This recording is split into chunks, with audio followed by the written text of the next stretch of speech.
로고스 아카데미 63과 예수님의 증인된 삶 사도행전의 네 번째 시간입니다. 오늘은 이제 10장, 11장 두 장만 한번 살펴보도록 하겠습니다. 지난 주간에 우리가 7장, 8장, 9장 살펴보면서 이제 예수님께서 말씀하신 대로 복음이 이제 유대와 예루살렘을 넘어서서 이제 어디까지 전파되는 것을 보았죠? 사마리아에게까지 복음이 전파되는 것을 보았습니다.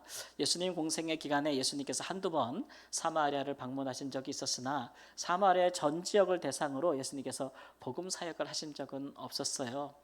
그것은 사마리아로 가지 말라 그렇게 말씀하신 것이 아니고 지금은 차라리 잃어버린 이스라엘의 백성들에게로 가라 하신 때였기 때문에 먼저 자기 백성에게 복음을 전파하시고 이후에 이제 사마리아와 이방인들에게 복음을 전파하실 날들이 남아 있다는 것을 말씀하셨기 때문에 예수님은 그렇게 적극적으로 사마리아 전 지역에서 복음을 전하지는 않으셨어요. 그러나 이제 예수님께서 부활하신 이후에는 그분은 이제 잃어버린 이스라엘의 어린 양들, 잃어버린 양떼들에게 오신 것을 넘어서서 이제는 부활하시고 승천하셔서 이제 온 세상의 주님이 되셨기 때문에 이제 온 세상에 복음이 전파되게 하는, 온 세상에 이제 주님의 나라가 이루어지게 하는, 주님의 백성들이 들을 창조하는 그 일을 이제 우리 부활하신 주님께서 행하시는 일이죠. 그래서 이제 그 일들이 어떻게 이루어졌는가 우리가 사도행전을 통해서 살펴보고 있는데 지난 주간에까지는 이제 사마리아에 복음이 전파되는 것, 이 일에 하나님께서 제일 먼저 사용하신 사람은 누구라고 했죠? 빌립 집사님이라고 했습니다. 그렇죠? 초대교회의 헬라파 유대인으로서 7 집사님 중에 한 분이었던 빌립 집사님을 통해서 그분이 이제 사울이 예루살렘에 있는 헬라파 유대인들을 핍박하고 박해할 때에 그때에 흩어지면서 그가 사마리아로 갔다. 사마리아로 갔다 그랬습니다. 그래서 사마리아 온 지역을 다니면서 복음이 전파되게 됐고 사마리아인도 복음을 들었다는 것이 너무 놀라워서 예루살렘 교회가 이제 베드로와 요한을 보냈다 이렇게 말씀을 했습니다. 근데 사마리아 사람들이 빌립에 전하는 복음을 듣고 그들이 이제 세례는 받았지만 그러나 아직 성령이 임하시지 내려오시지 아니한 터라 사도들이 말씀을 전하고 그들에게 안수할 때에 성령이 그들에게 내려왔다. 그래서 그들이 성령 받을 때 그들이 겪었던 동일한 경험들을 사마리아인들이 하는 것을 보면서 이제 사도들이 굉장히 놀랐다는 것이겠죠. 그리고 나서 이제 복음이 사마리아를 넘어서 이제 이방인들에게 가는 예비적 단계로서 하나님께서 그 일을 할 만한 사람을 준비시켜 주셨다라고 했습니다. 그 사람이 누구였죠? 사울. 다른 누구도 아니고 예수님의 이미 선택된 12 사도 중에서 나온 것도 아니고 핍박자요 박해자였던 사울을 하나님께서 부활하신 예수님께서 이방인의 사도로 삼아서 그 일을 하기 위한 사람을 준비하셨다라고 했습니다. 그래서 우리가 왜 사울인가 라고 생각할 때 제가 성경을 보면서 추측한 것은 뭐라 그랬죠? 왜 사울인가? 왜 이 같은 사람을 사용하시는가? 그러면 스데반 집사님이 순교하면서 자기들을 돌로 치는 자들을 위하여 그들의 죄를 사해달라고 하나님께 기도한 것에 대한 응답으로서 하나님께서 그 스데반의 순교를 사형을 집행했던 대표적인 자 사울을 굴복시켜서 그를 회개시켜서 하나님의 일꾼으로 삼으셨다. 그러니까 이것은 스데반 집사님의 기도의 응답이죠. 그렇죠? 우리가 언제나 하나님께 기도드리고 하나님께서 우리에게 응답해 주시기를 참 기뻐하시지만 그러나 이런 순교자의 기도는 우리 하나님이 더 특별히 보시는 기도라고 할 수가 있겠습니다. 마치 예수님께서 십자가상에서 돌아가시면서도 그들을 못 박는 자들을 위하여 기도하셨던 것. 그래서 사실 우리의 신앙의 최고의 우리의 신앙의 최고의 상태, 지고의 상태가 무엇을 보면 알 수 있겠느냐? 그럴 때 저는 이제 이 부분을 꼽아요.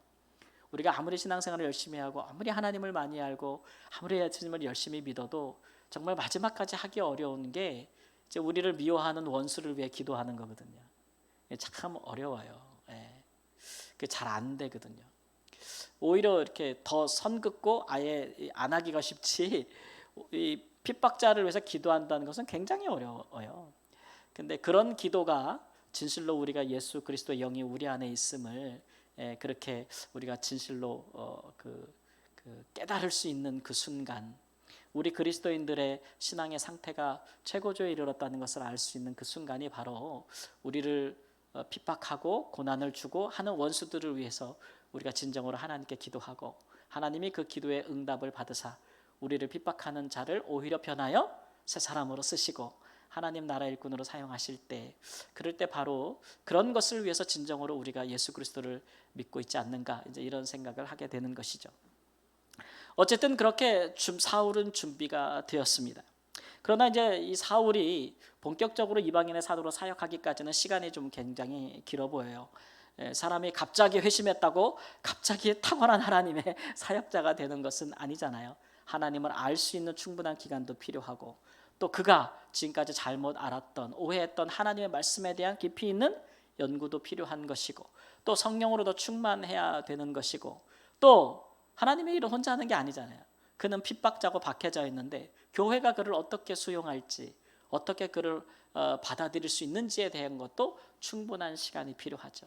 그렇기 때문에 이 사울이 이방인의 사도로서의 본격적인 사역을 수행하기 전에, 그러나 성령께서 또 이방인의 사역을 이제 추진하고 계시다는 것을 오늘 우리가 이제 10장 11장에서 볼 거예요.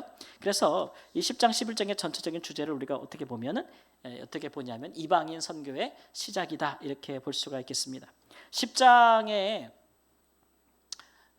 전체적인 주제는요. 10장의 전체적인 주제는 한번 읽어볼까요?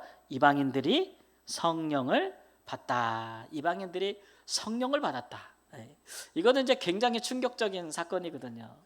왜냐하면 이제 성령을 받은 사람들이 누구냐면은 예수님의 12 제자들과 함께 기도하던 성도들이었어요. 그죠? 예루살렘에 모여서 그 사람들이 성령 충만을 받았고 그랬는데, 아직 또 예루살렘 교회에 많은 제자들도 있고 또 그런 새롭게 교회 안에 들어오는 많은 수천 명의 신자들도 있는데, 그러나 그들이 생각하기에도 이방인들이 성령을 받았다는 것은 이제 굉장히 상상치 못할 일이라는 사건이었다는 것을 알 수가 있습니다.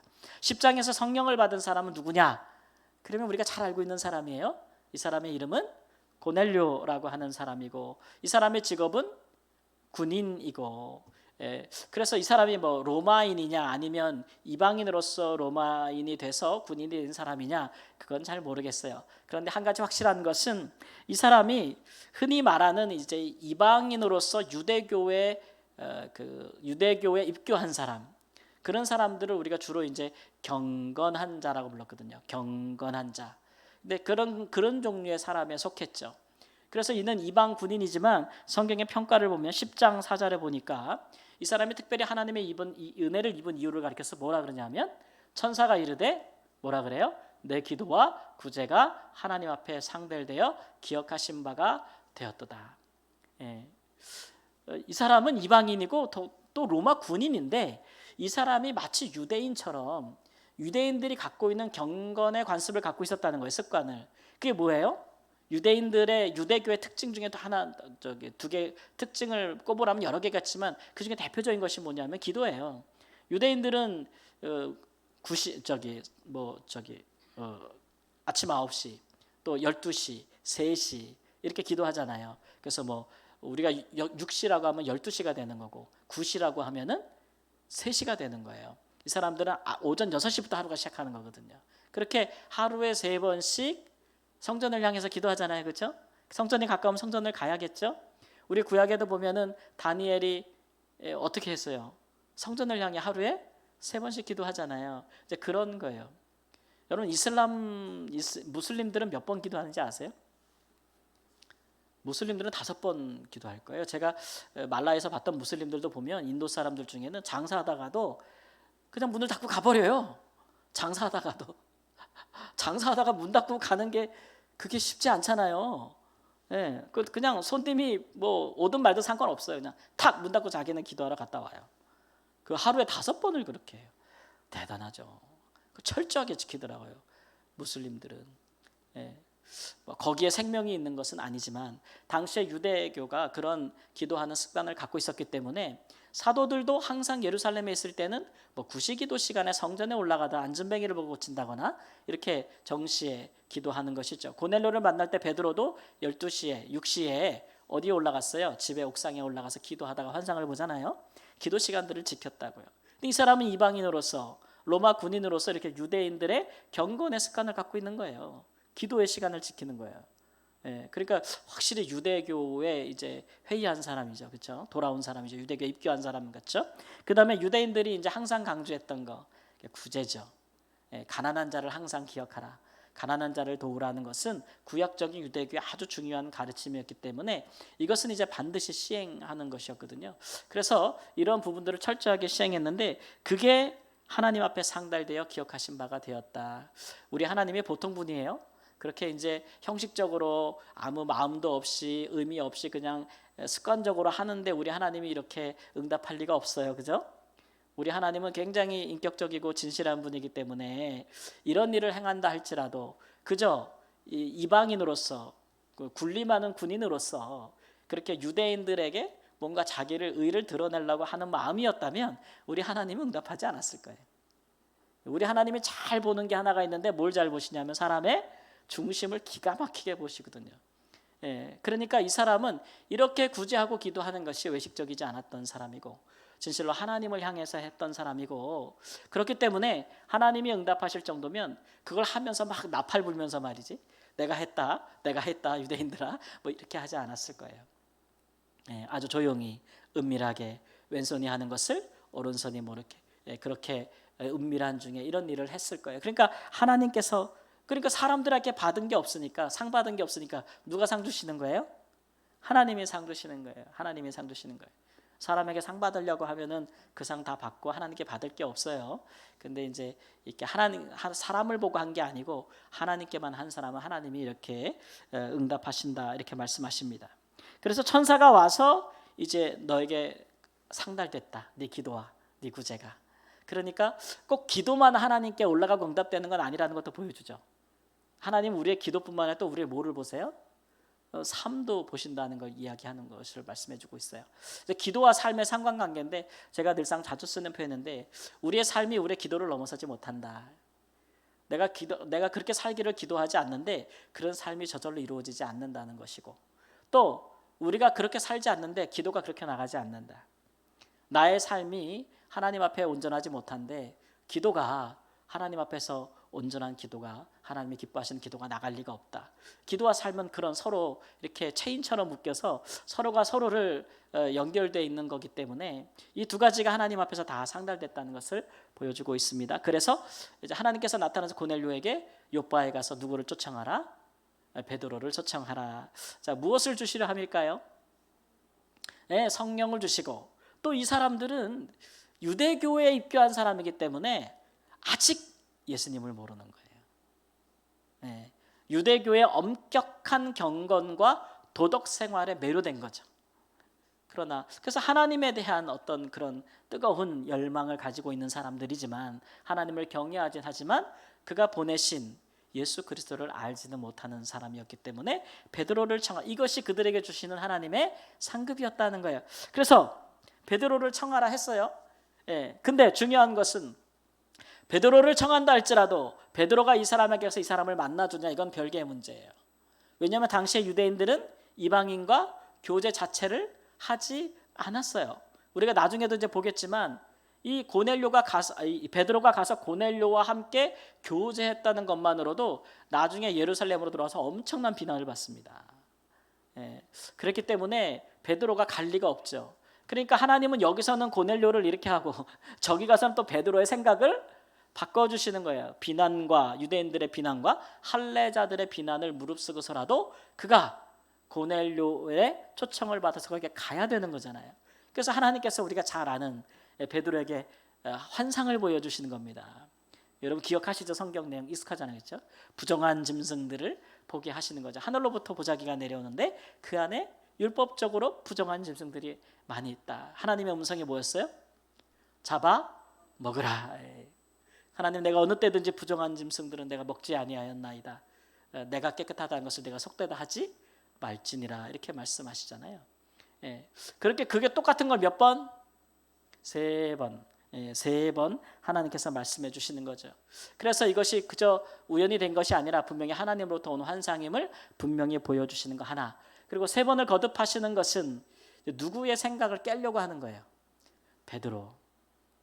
생각을 깨려고 하는 거예요. 왜냐하면 이제 예수님께서 이제 유대와 예루살렘과 사마리아와 땅끝까지 가라 라고 했을 때 그들의 생각에는 이제 그 땅끝까지 간다 할지라도, 그 지리적으로 간다 할지라도 이제 인종적으로 누구만 생각하고 있는 거예요?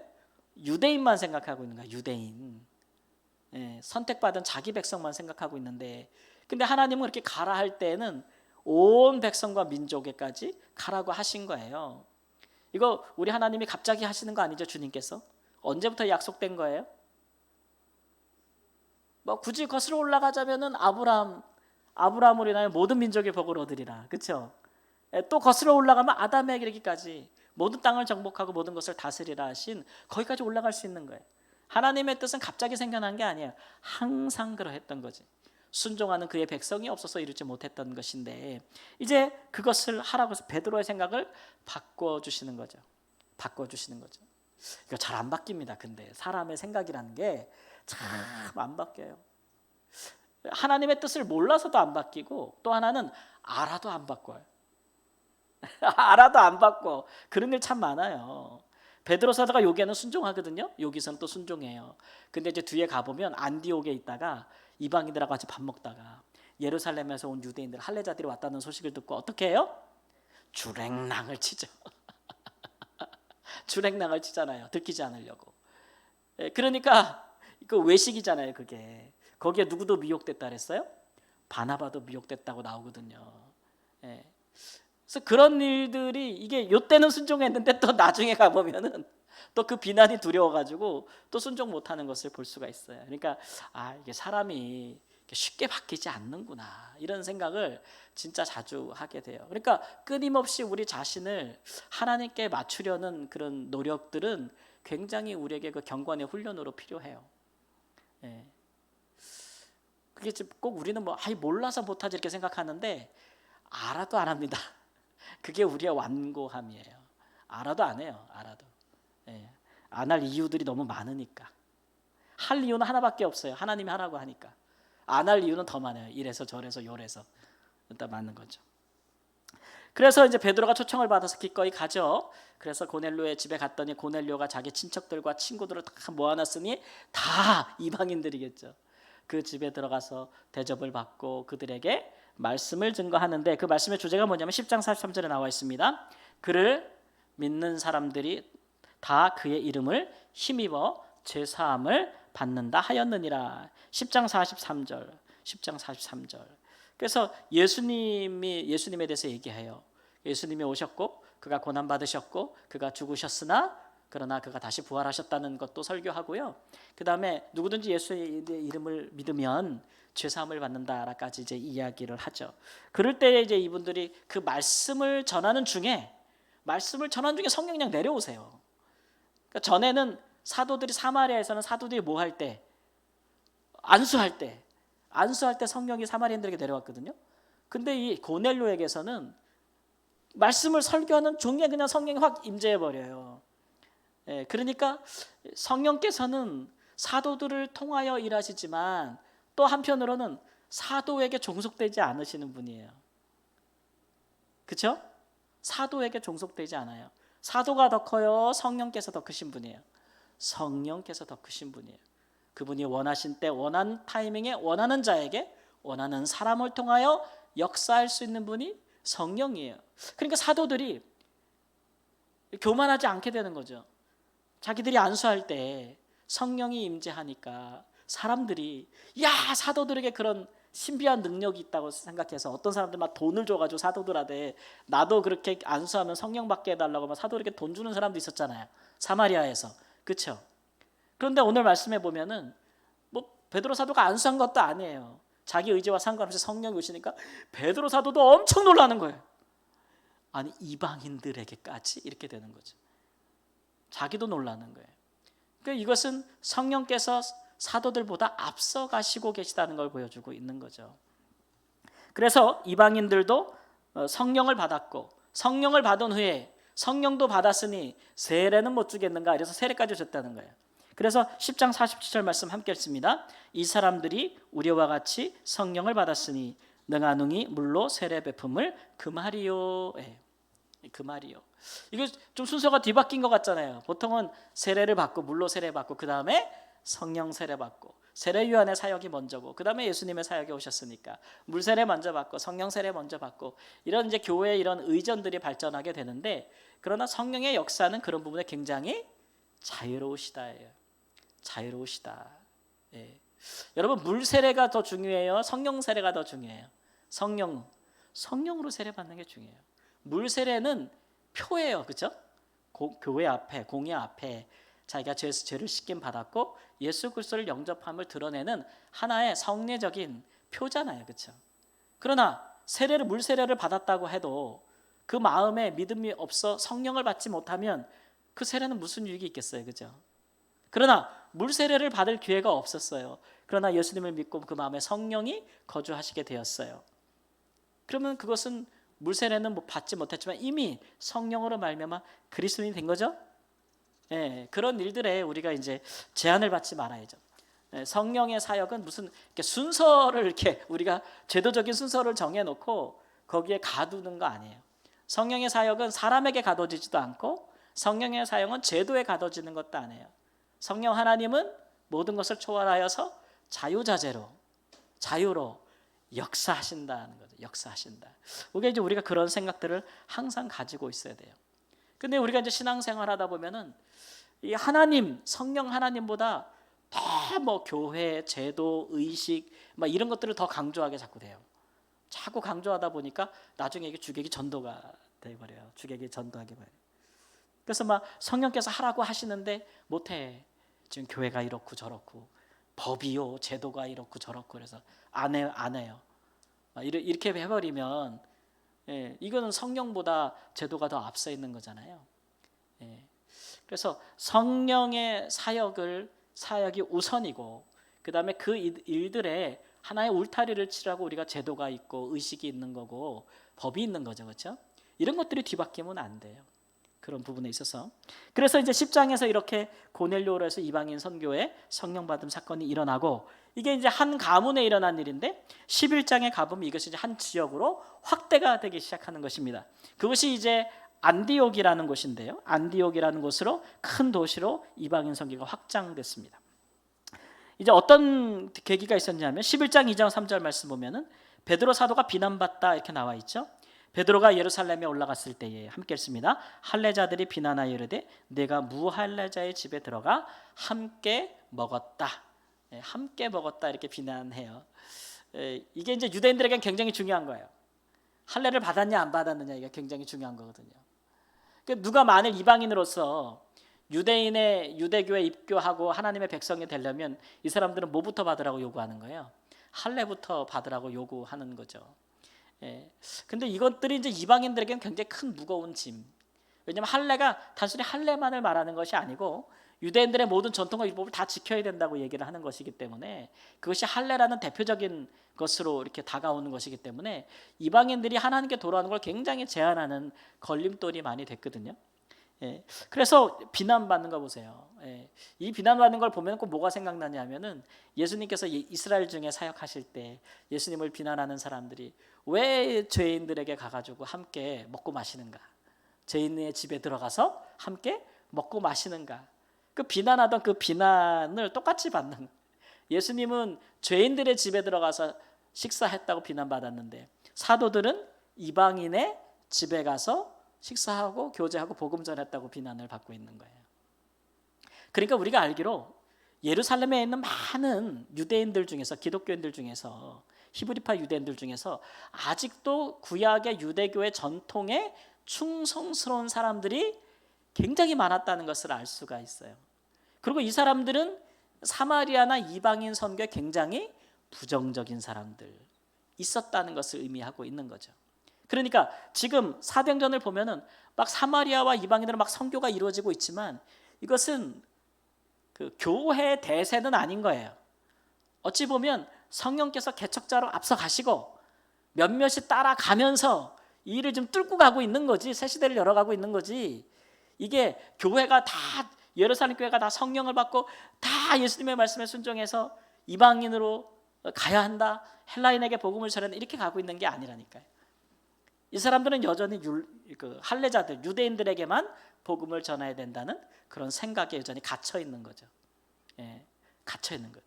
근데 결국은 누가 핍박자가 되느냐 그러면 이런 사람들이 핍박자가 되는 거예요.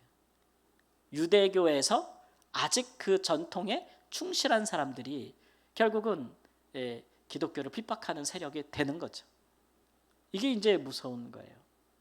우리 신앙이라는 게 그렇거든요. 신앙이라는 것이 불신자가 신앙자를 핍박하는 일들도 있지만 그런 것보다는 우선적으로 먼저 일어나는 일들은 참된 신앙에 이르지 못하는 사람들이 참된 신앙에 이르는 사람들을 핍박하는 거예요.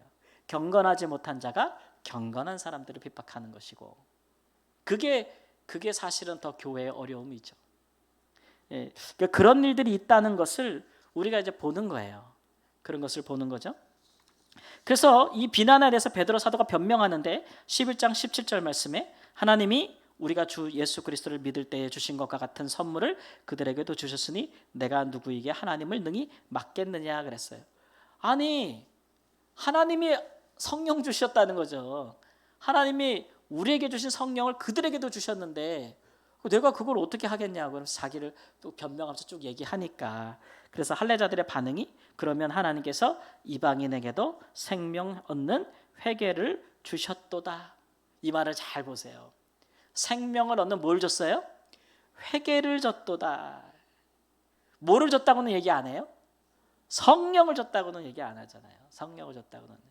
이게 뭔가 그리고 이제 그 베드로 사도도 하나님께서 우리가 예수 그리스도를 믿을 때 주신 것과 같은 선물을 그들에게 주셨다. 이 선물이라고 하면서 이렇게 돌려먹자. 이해되시죠? 순화적 표현했어요. 성령을 주셨다 이렇게 얘기해야 되는데 선물을 주셨다고 돌려 말하고 화답하는 자들도 회개에 이르게 했다. 성령을 주셨다는 이야기는 안 하잖아요. 그러니까 이 당시에 비난이 얼마나 거셌는지를 이야기해 주는 것이고 베드로 사도가 얼마나 수동적으로 대처했는지를 보여주고 있는 거예요. 이런 것들은 이제 계속돼요. 나중에 바울 사도가 이방인의 사도로 사역할 때 이방인 교회에서 가장 어지러웠던 게 뭐냐면 이방인 교회에는 바울 사도가 선교하면서 지역마다 세운 교회에는 구성원이 그 헬라파 유대인도 있고 그다음에 그냥 이방인들도 있어요. 근데 이제 예루살렘에서 온 유대인들이 예루살렘에서 나 파견 받았어 이방 교회가 얼마나 잘하고 있나 보도록 온 사람들이 와가지고 교회를 흔들어 놓는 거예요. 첫 번째가 바울은 사도가 아니다. 두 번째 할례 받아라. 율법을 다 지켜라. 이렇게 다시 이제 해서 그래서 막 우리가 처음 바울 사도에게 들은 복음은 그게 아닌데 믿음으로 하나님의 자녀가 된다 그랬는데 왜 또 할례를 받아야 되는 것이냐? 막 교회가 시험 들고 혼잡스럽고 이렇게 되는 이유가 바로 이런 사람들 때문에 그렇다는 것이죠. 그러니까 이런 것들이 이제 예수님께서 땅끝까지 내 증인이리라 하신 것들의 큰 거침돌이 되고 큰 방해가 된다는 것을 우리가 볼 수가 있어요. 그래서 하나님께 봉사하려고 하는 사람들은 제가 새벽에도 계속 설교하고 있는데 하나님께 봉사하려고 하는 사람들은 이런 부분을 충분히 의식하고 인식하고 있어야 돼요. 그리고 굉장히 그 일에 지혜롭게 할 필요가 있는 거죠. 지혜롭게. 내가 막 부딪히면서 그냥 막 하기보다 이게 하나님이 원하시면 누가 앞장서요? 하나님이 앞장서요. 하나님이 앞장쓴다고. 하나님이 앞장서시고 하나님이 하는 일들이 나타나지게 되고 그래서 좀 덜 부딪히면서 지혜롭게 잘 갈 수 있는 그런 지혜가 필요해요. 예수님도 그랬잖아요. 예수님이 뭐 입이 없어서 내가 메시아다 내가 하나님의 아들이다 말을 못했겠어요. 행위로는 다 하시는 거예요. 행위로는 메시아가 할 일, 하나님의 아들이 아니면 못할 일을 다 하시는 거예요. 근데 말로는 직접 내뱉어요? 안 내뱉어요? 안 내뱉어요. 왜냐하면 대적하는 자들에게 빌미를 줄 것을 생각하셔서 안 내뱉잖아요. 그게 지혜로운 사람들이에요. 하나님의 일을 한다고 하면서 말을 많이 하면 그게 더 많은 문제를 일으켜요. 더 많은 문제를 일으켜요. 그래서 그런 부분에 우리가 좀 지혜가 필요한 거예요. 하나님께 봉사하는 사람들은 빌미를 주지 않는 지혜도 필요한 것이겠죠. 그 다음에 그래서 이제 이 안디옥에 이제 어떻게 복음이 전파됐는지 볼까요? 안디옥의 헬라인들이 믿고 예수께 돌아오다, 주께 돌아오다. 11장 19절에서 20절 말씀 함께 읽습니다. 스데반의 일로 일어난 환난으로 말미암아 흩어진 자들이 베니게와 구브로와 안디옥까지 이르러 유대인에게만, 누구에게만? 유대인에게만 말씀을 전하는데 그 중에 구브로와 구레네 몇 사람이 안디옥에 이르러 헬라인에게도 말하여 주 예수를 전파하니. 예, 대부분 다 흩어져서 누구에게만? 유대인에게만 복음을 전하는데 그 중에 구브로와 구레네 출신 몇 사람이 헬라인에게도 복음을 전했다. 이런 사람들을 우리가 이제 생물학적으로 돌연변이 돌연변이라고 하나? 예, 예. 그다음 지도 한번 보여주세요. 안디옥이 어디냐? 그다음 안디옥이 이제 지금의 수리아가 지금의 시리아라는 나라예요. 시리아. 여기가 이스라엘이고 그 수리아 위에 수도 안티옥. 여기가 수도대. 여기에서 이제 이방인 교회가 처음으로 거대하게 탄생하는 거죠. 그리고 뭐 복음이 이렇게 쭉 전파되는 거죠. 쭉 전파돼서 넘어가는데 그 다음에 어디 출신? 구브로 출신.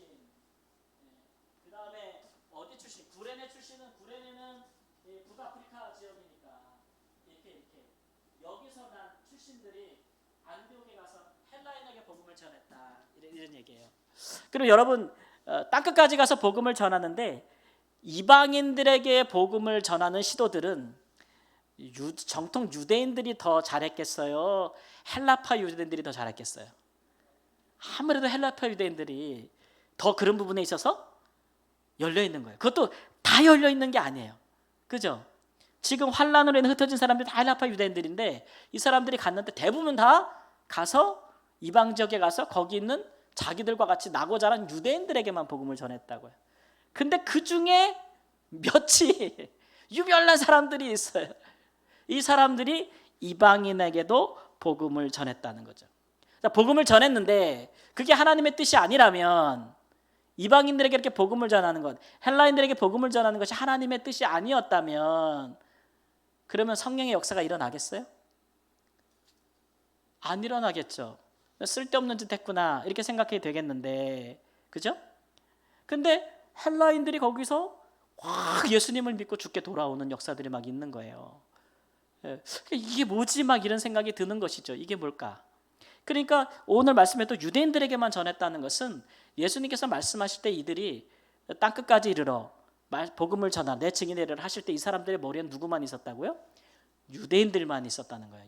디아스포라 유대인들만 있었다는 거죠. 근데 거기에 대해서 과감히 헬라인들에게 복음을 전했는데 그 결과 어떻게 됐느냐? 11장 21절 말씀 보니까 함께 읽습니다. 주의 손이 그들과 함께 하심에 수많은 사람들이 믿고 죽게 돌아오더라. 주의 손이란 얘기는 성령을 말씀하시는 거예요. 성령께서 그들과 함께 하셔서 많은 역사, 고넬료에게 일어났던 것 같은 역사들이 일어나기 시작했다라는 거죠. 그래서 안디옥이라는 큰 대도시에서 이방인들로 이루어진 큰 교회가 생겨나게 되는 놀라운 변화가 이제 시작되는 거예요.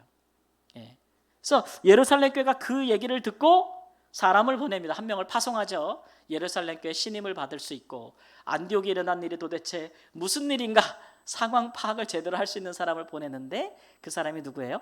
바나바. 아무나 보낼 수는 없잖아요. 예루살렘 교회도 큰 신망을 받고 있고 또 이방인들로 이루어진 교회에서도 충분히 이해할 수 있는 사람. 특히 안디옥에서 헬라인들에게 복음을 전하는 사람이 어느 출신이라 그랬어요? 구브로 출신이라 그랬어요. 그럼 예루살렘에도 구브로 출신 중에서 예루살렘 교회에서 귀한 지도자 역할을 하는 사람이 바나바.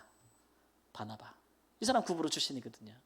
그러니까 이 사람이 파송을 받아서 갔는데 11장 24절 가보니까 뭐라 그래요? 바나바는 착한 사람이요 성령과 믿음이 충만한 사람이라 이에 큰 무리가 죽게 더하여지더라. 가가지고 보고 이방인 교회는 아닌 것 같다 이렇게 한 것이 아니고 그가 가가지고 이방인들이 더 많아지고 교회가 더 부흥하고 성장했다 이런 거를 말씀하고 있는 것이고 여기서 결정적으로 이 바나바가 한 가지 일을 하게 되죠. 그게 뭐냐면 이 바나바가 사울을 데리고 오는 겁니다.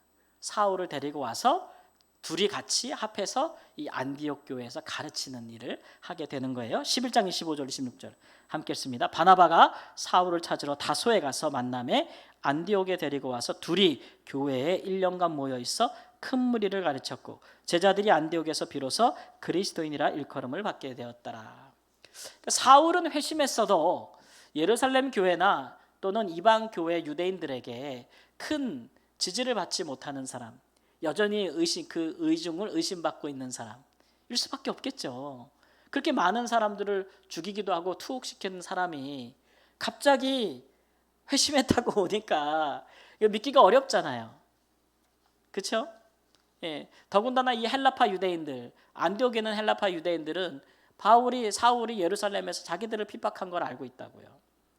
예, 근데 이 사람이 갑자기 변했다고 그러는데 누가 받아들일 수 있겠어요?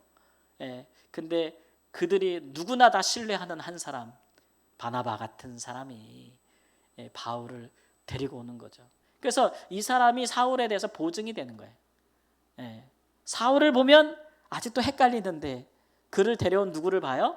바나바를 보고 그를 환영하고 그에게 이제 안디옥에서 교사로서 말씀을 가르칠 수 있는 권위를 주고 그렇게 해서 훌륭하게 교회를 섬기는 리더들로 세워지는 것을 볼 수가 있어요. 참 훌륭하죠. 이런 사람 쉽지 않거든요.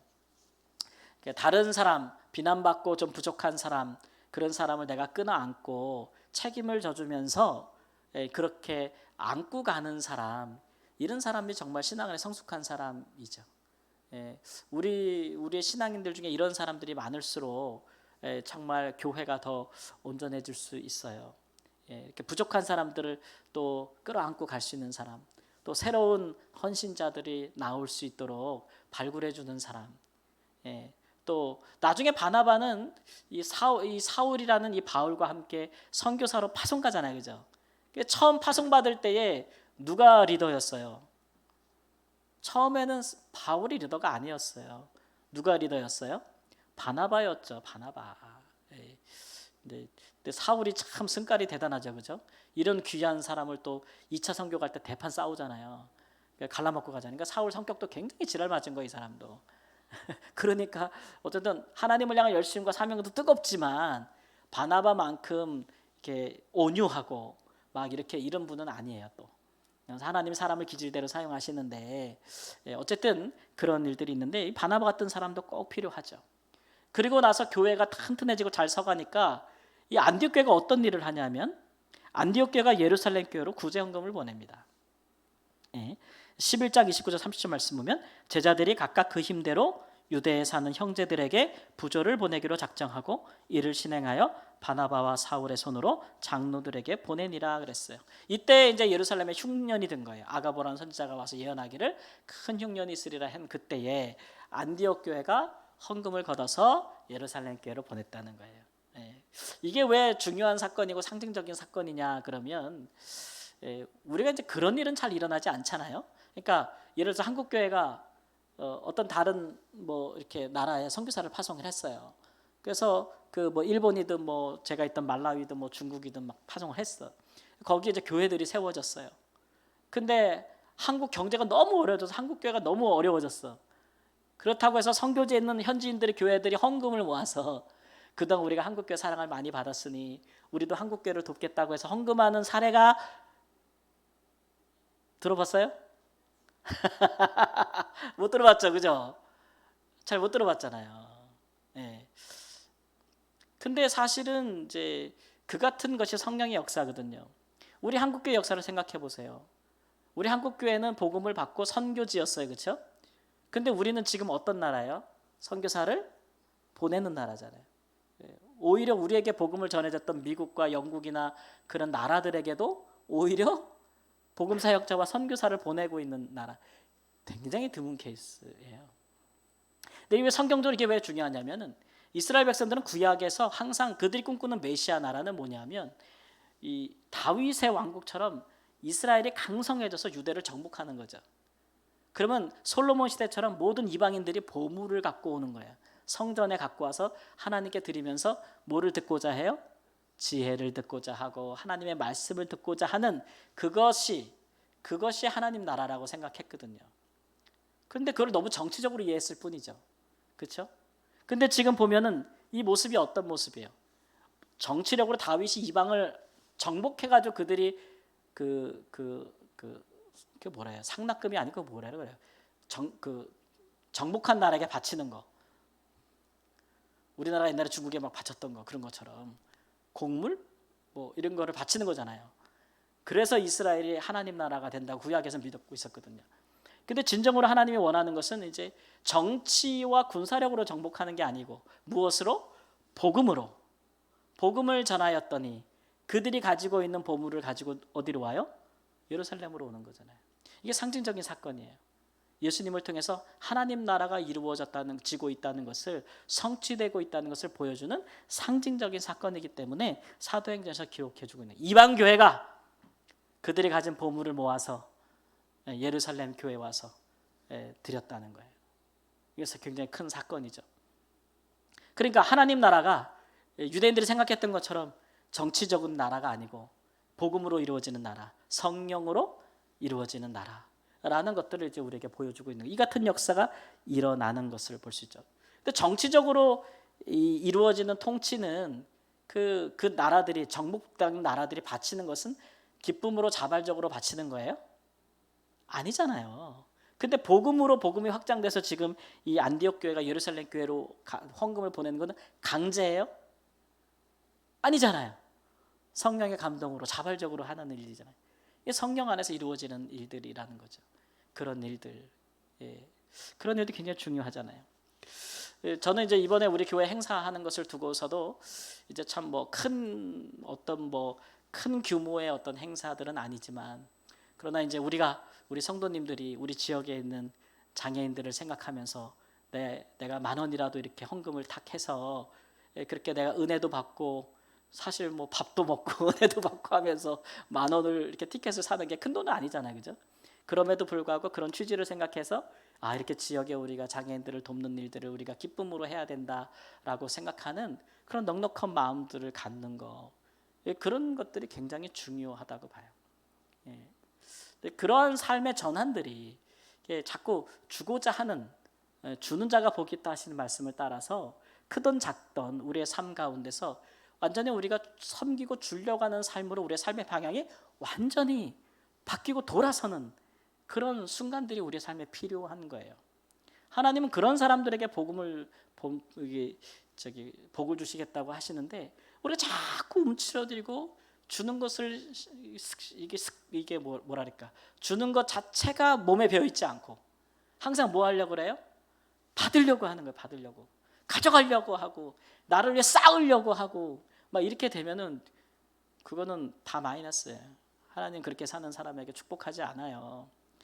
우리는 예수님이 산란되고 살아야 축복을 받죠, 그죠?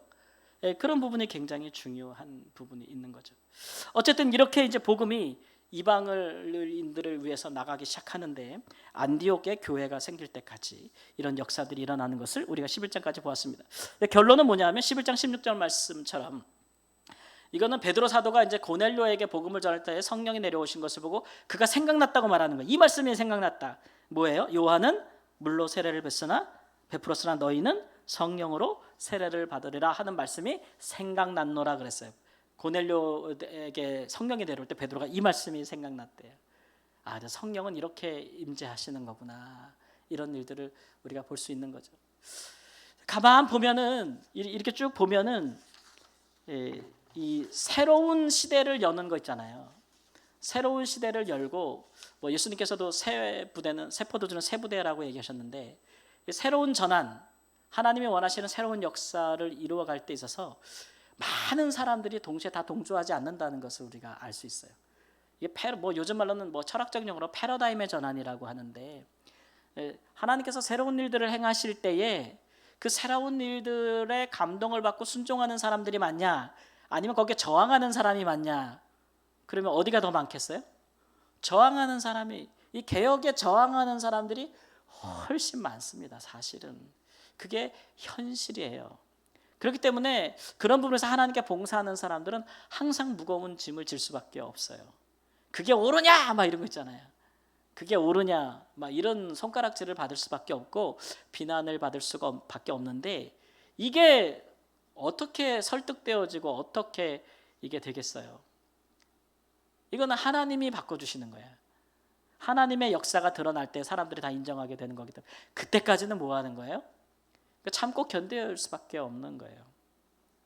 참고 견딜 수밖에 없는 거예요. 요즘 이제 우리가 흔히 이제 자주 하는 말 중에 뭐냐면, 변화에 가장 취약한 조직, 우리 사회에서 그게 교회다라는 얘기를 해요. 그게 성도들도 얘기하고 목회자들도 얘기하는 부분 중에 하나인데, 우리가 가진 복음을 변화시키자는 건 아니에요. 우리가 이 복음을 따라 사는 데 있어서 우리가 너무 구태의연한 부분이 너무 많고, 주일날 제가 얘기한 것처럼 폐단이 너무 많다는 거예요. 하나님의 뜻을 행해야 되는데 우리가 만들어 놓은 이 한국교회만의 전통과 구습 이런 것들이 하나님의 뜻에 순종하지 못하게 우리를 걸고 넘어지고 있는 것들이 너무 많고, 성령께서 감동하셔도 그걸 행하지 못하는, 순종하지 못하는 그런 거. 우리가 사회에서도 얘기할 때 맨날 이제 정권 잡은 사람들이 얘기하는 게 뭐예요? 제도를 개혁한다 그러잖아요. 그죠? 뭘 하려고 그래도 제도가 너무 제한하고 있어서 못하는 거예요. 너무 느려, 속도가. 그러니까 그런 거 절차를 간소화하고 기업이 빨리 뭔가를 할 수 있도록 빨리빨리 만들어주고 이래야 된다는데, 그게 잘 돼야 안 돼요? 잘 안 돼. 말만 하다 끝나잖아요. 그래서 우리보다도 이 하나님께서, 성령께서 막 하시고 앞장서서 하고 계시는 일들에 하나님의 백성들은 되게 민감해야 돼요. 우리가 아무리 이렇다 저렇다 얘기해도 하나님의 하시는 일이 분명히 나타난다면 거기에 기쁘게 순종할 수 있는 사람들이, 그런 사람들. 왜냐하면 아까 말씀드려도 하나님은, 성령은 제한받으신다? 제한받지 않으신다. 성령은 사람에게 구속되신다? 구속되지 않으신다. 성령이 사람을 구속하시죠. 성령은 사람에게도 죄도에게도 구속받지 않으십니다. 그분은 하나님이시잖아요. 그러니까 그가 행하시는 일들을 우리가 유심히 보면서 지금은 하나님이 이렇게 행하고 계시는구나 해서 그걸로 쫙 나갈 수 있는 그런 부분들이 필요해요. 물론 성령을 빙자하여 사기치는 사람들도 많으니까 우리가 그런 부분에, 특히 이 시대에 우리가 조심해야 될 세 가지 종류의 그런 사기꾼들이 있다 그랬죠. 제가 무슨 사기꾼? 세 가지 사기꾼 기억하세요? 이 시대에 기억 안 나요? 왜 안 나지? 처음이 세습꾼, 교회를 장사하고 기업하는 것처럼 생각해가지고 그렇게 유업을 물려주는 것처럼 하는 세습꾼 조심해야 된다. 그다음에 정치꾼, 하나님 나라를 세상 나라랑 똑같이 생각해서 세상 정치에 뛰어들면서 그렇게 교회를 악용하는, 이용하는 그런 사람들을, 권력을 위해서 얻고자 교회를 이용하는 사람들을 조심해야 된다. 또 하나 뭐였죠? 세습꾼, 정치꾼, 장사꾼, 장사꾼. 하나님의 이름을 팔아먹어서 부하려고 하는 자들을 조심해야 된다. 이 시대에 이런 사람들 조심해야 돼요. 여러분. 조심할 뿐만 아니라 나도 그런 사람 되면 안 되는 거예요. 그렇죠? 우리도 그런 동기로 신앙생활하면 안 된다, 이런 말씀을 드리는 거잖아요. 그러니까 우리는 하여튼 오직 그냥 하나님 바라보면서 하나님이 하시는 일들, 성령께서 하시는 일들, 그런 일들에 순종하는 것이 잘하는 거예요. 하나님께서 다 내려놓으라 그러면 다 내려놓는 거고, 하나님께서 희생하라 그러면 희생하는 거고, 하나님께서 쉬라 그러면 쉬는 거고, 하나님께서 좀 해라 그러면 하는 거고, 그렇게 성령님께 순종하고 하나님께 순종하는 것이 가장 잘하는 일입니다. 그런 것들이 좀 올 때, 성령께서 우리 안에 부딪혀 올 때, 도전해 올 때 우리 생각은 좀 내려놨으면 좋겠어요. 그게 안 내려놔져 가지고요, 참 어려워요. 하나님께서 말씀하실 때는, 부딪혀 오실 때는 하나님께서 여러 경로로 말씀하시겠죠. 내가 기도하면서 하나님의 뜻을, 음성을, 감동을, 성령의 음성을 들을 수 있는 사람이라면 그렇게 하실 거예요.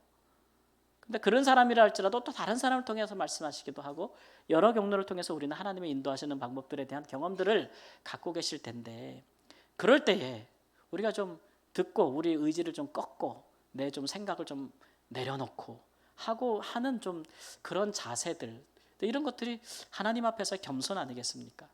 그런 자세들, 성령을 소멸치 아니하고 성령님의 감동하심에 따라 좀 갈 수 있는 그런 경건의 좀 능력들이 우리의 삶에 많이 좀 회복되어야 교회 안에서든지 가정에서든지 하나님께서 자유롭게 역사하지 않겠어요?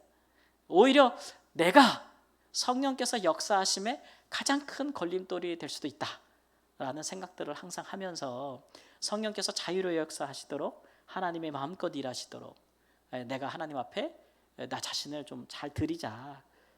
걸림돌이 되지 말자. 이런 깨어 있는 그런 살아 있는 신앙, 깨어 있는 신앙, 하나님의 영으로 늘 충만한 그런 삶을 사시기를 주님의 이름으로 축원합니다. 아멘. 기도하겠습니다. 주님, 우리는 성전입니다. 성령의 사람입니다. 주의 영이 우리 안에 계시기에 우리 안에서 그분이 말씀하시며 우리를 위해 기도하시며 우리를 또한 인도하신다 하셨습니다. 하나님, 그러므로 우리가 성된 자로서 하나님 우리를 앞서 인도하시고 우리에게 말씀하시며 또 우리를 감동하시는 주의 성령께 순종하는 것이 우리가 가장 잘하는 것이고, 우리가 하나님의 성령께 하나님을 경외하는 길이며 우리의 믿음이 옳다 인정함을 받는 길임을 오늘도 배웠습니다. 하나님이여, 깨어 기도하는 자로 성령의 인도하심을 받는 자가 되게 하여 주시고, 주의 영이 우리 가운데 자유로이 역사하시도록 우리 자신을 내어드릴 수 있는 하나님의 사람들이 될 수 있도록 역사하여 주시고, 주의 성의 강한 역사들이 우리 가운데 풍성히 드러나는 것을 보게 하여 주옵소서. 존귀하신 예수님의 이름으로 기도합니다. 아멘.